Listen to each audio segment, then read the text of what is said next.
Do you just ever have one of those days where it just seems like it goes on forever and you just wait and wait and wait? Well, we had one of those. We'll tell you about that coming up right after this.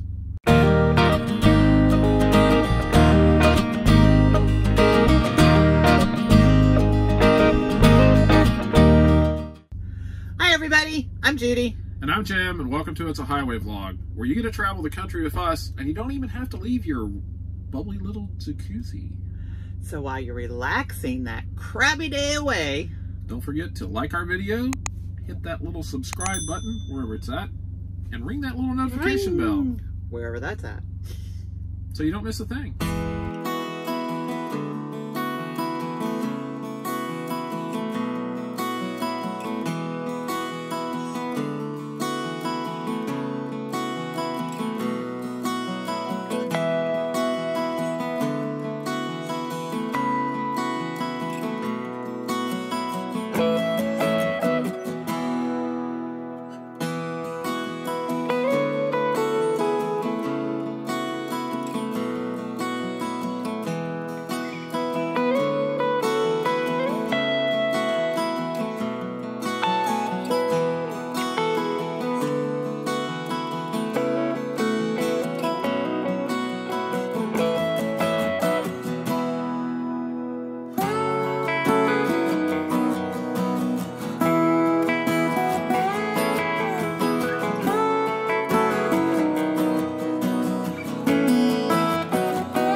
Good evening, everybody. We are at the TA in Elkton, Maryland again.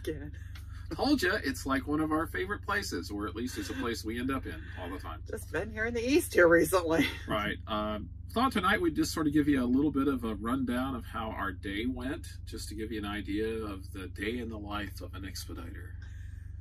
Yeah. So we started this morning. Judy drove up to, we had a load coming out of North Carolina. We were going to deliver up close to Allentown, Pennsylvania this morning. And so she drove up to a rest area and stopped, what, about 2 o'clock in the morning? Yeah, it was about 1:30 or 2. Luckily, she found like the last parking spot in the rest area. So she got the spot and I was asleep. So she stopped and said, I can't go no further, I'm stopping. We were 37 miles from our delivery. And I couldn't deliver until this morning. Yeah, we weren't supposed to deliver till, I think they said, what, 9? 9 was our delivery appointment. But we knew the place opened at 7. We've delivered there several times before, so we were going to go ahead and go in at 7.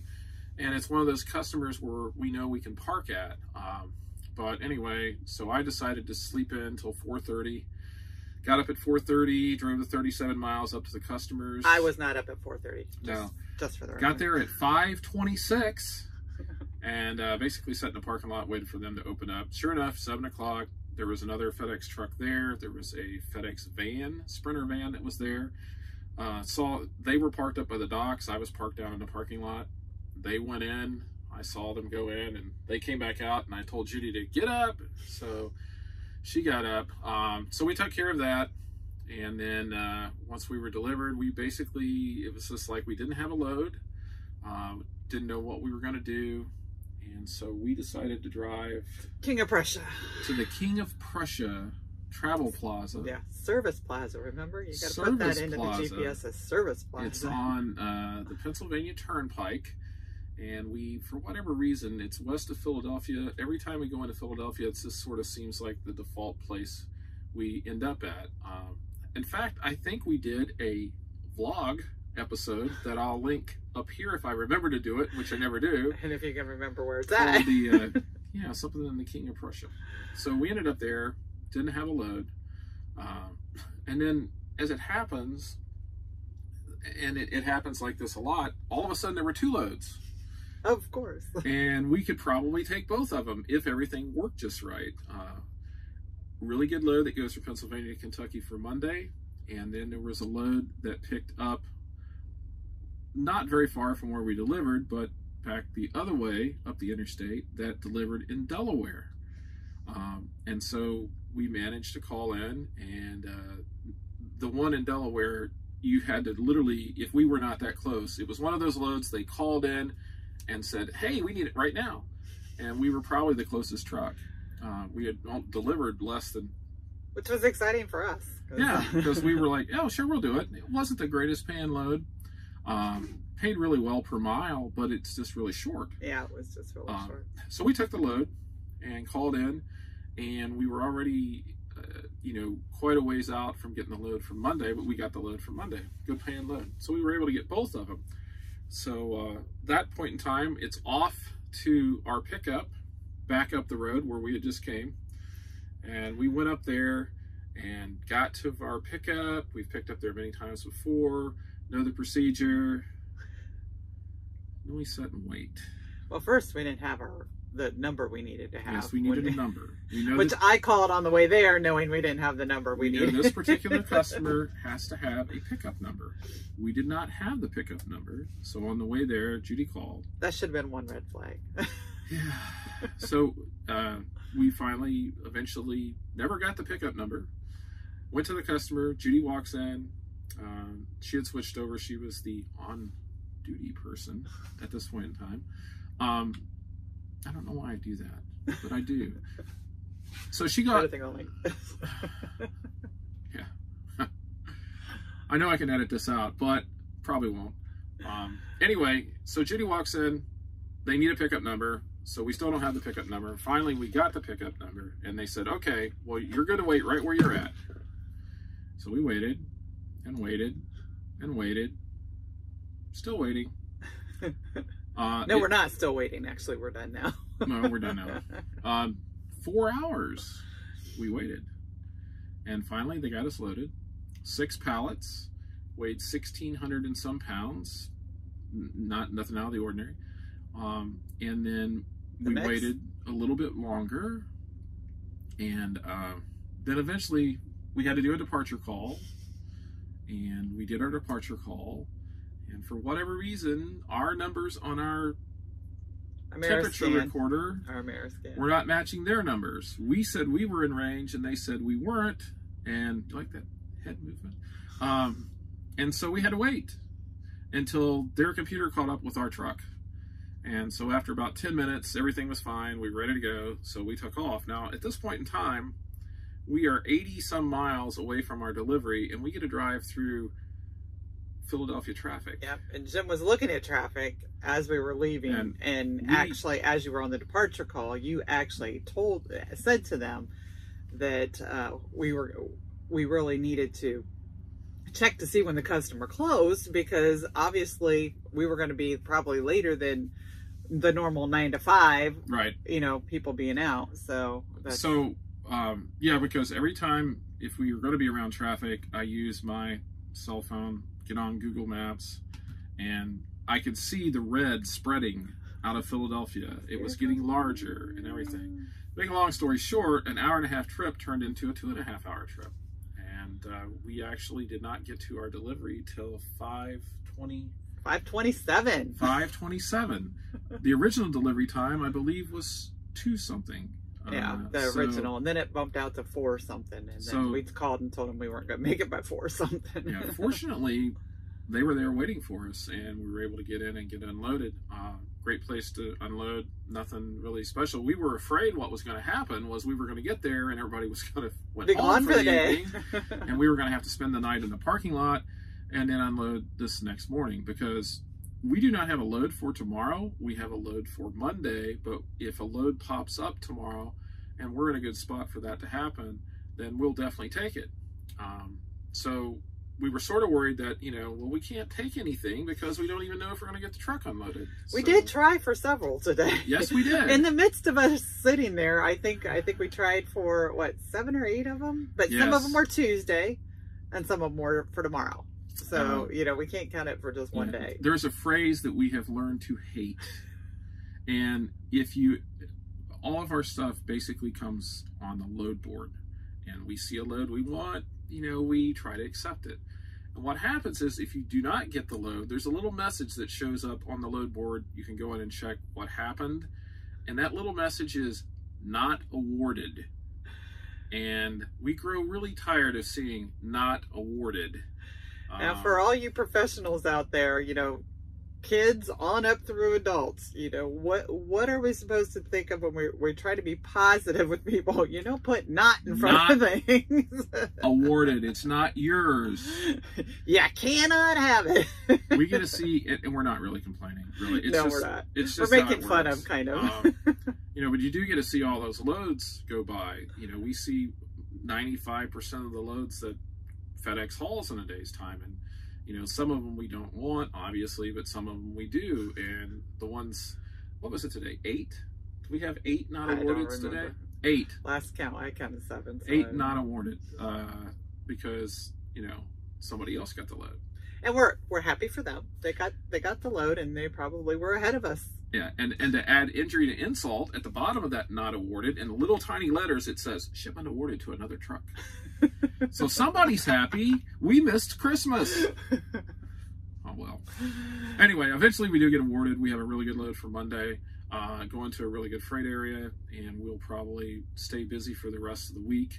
We are planning on being home next Friday, the 20th, and we got some birthday celebrations to do while we're home. So we're going back that way. We'll probably stay around the Midwest next week, maybe a trip to the East. Who knows? But we need to be home. We may be home Friday morning. We might be home Friday afternoon, but then we'll be home till after Christmas. Yeah, and I think our plans are we're going to see what happens after Christmas, because we may decide to. But the bonus for December is a little tougher to get, because usually we're out, or we're at home. So FedEx has a bonus if we haul 13 loads in a month, calendar month. Then we get a bonus from FedEx of $750.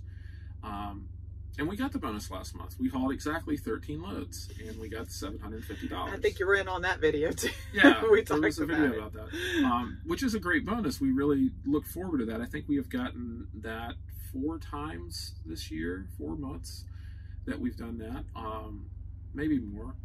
But, it's a nice little bonus. It's money. It's not that we have to, it's not profit. I mean, it's all profit. It's not that we have to spend any money to get that. So it's really good. Yeah. So we're going to try to do the 13 loads if we can. We'll probably, the day after Christmas, maybe until after New Year's, the next weekend, we'll probably run loads around Ohio and everything. Normally we would stay home. In years past, we have stayed home. But we're just trying to, put some money up and everything. Be a little proactive. Be a little proactive, put some money back. And truth be told, the beginning of the year, between Christmas and New Year's and even the beginning of January, isn't the best time, for freight. Right. We usually do pretty good in January. We usually do. January, for us, it's just a slow start usually. Because of all the holidays, you've got Christmas. Some freight runs between Christmas and New Year's. A lot of it doesn't, but we'll see. We may not even leave the house. I mean, there may not be any loads. Yeah, so we don't know. I'm hoping. Oh, by the way, all of you stay home. Have a great time at home. And then maybe there'll be some loads that we can take. All you FedEx folks, stay home. Have a nice Christmas. Enjoy your New Year's. In fact, just take January off. There you go. We'll handle the freight in January. All of it. But whatever. So we just thought we would sort of show you a little bit about our day. And tomorrow, we need to find a post office, because we have almost 100 cards that we're sending from Cards from Christ as the prison ministry. Right. Judy mentioned that the other day. There's a church group that's called Cards from Christ. Yes. And it's Christmas cards that go to prisoners that are incarcerated. Sometimes those folks, they're people too. Maybe they've made some mistakes in their lives, but, we still want to try to reach out to them. And their goal is to get everyone in the state of Ohio, because that's where we are from, to have a Christmas card. and that is, the count is 50,000. Wow. That they are trying to get carts to. So I think last count I saw, which was I think Monday, was they had 30,000.